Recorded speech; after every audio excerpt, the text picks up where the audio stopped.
I've been involved in 3 Extreme Home Makeover projects, one in Minot, the one in New Orleans, and the one in Moorhead. In Minot, what my role was one of the lead project managers.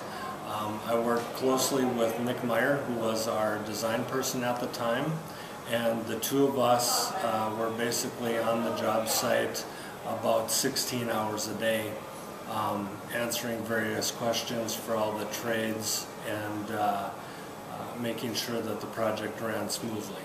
In New Orleans, my role was a little bit different. I was there more for support and did a little more hands-on work than what was required in Minot.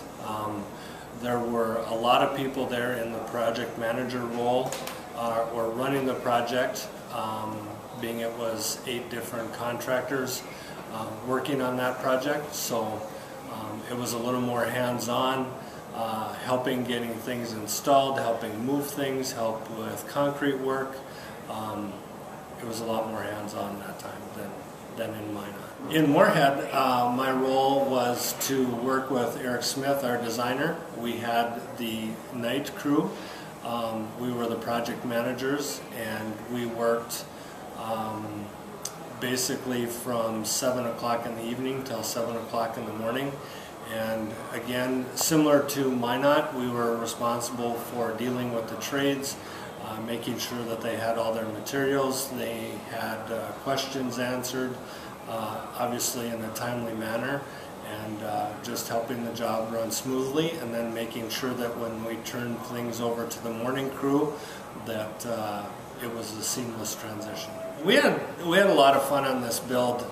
One thing that most people know is that North Dakota weather or Minnesota weather in October can be extremely different, and when we started this project, the weather was pretty cool, and working nights, there was a couple of nights where Eric, myself, and our Extreme Makeover project manager would be huddled around a heater trying to stay warm while we're standing there basically watching concrete dry.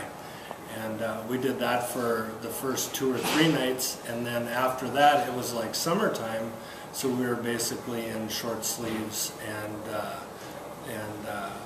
long pants. It was quite the difference with the extremes in that respect. And then the other thing that was kind of fun about this build is that we did have a hands-on or on-site project manager, Scott, and he really became a good friend, and he was always there with us, helped us work through any difficulties, gave us good guidance in that, so it was really fun to have him around and be together with him on the whole build. So one of the funnier stories that happened to me during the build was for not 2 days, but a couple hours for 2 days.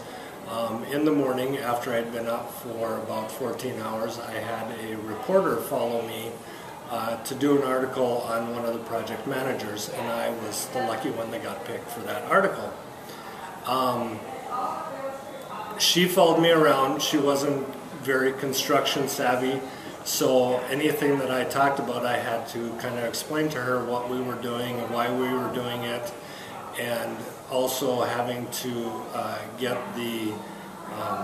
listen to the guys give me a hard time about being the big press guy and being involved in it that way. So that was one of the skills I guess I learned, is how to deal with the media people and show them around and keep them from getting hit in the head with 2x4s.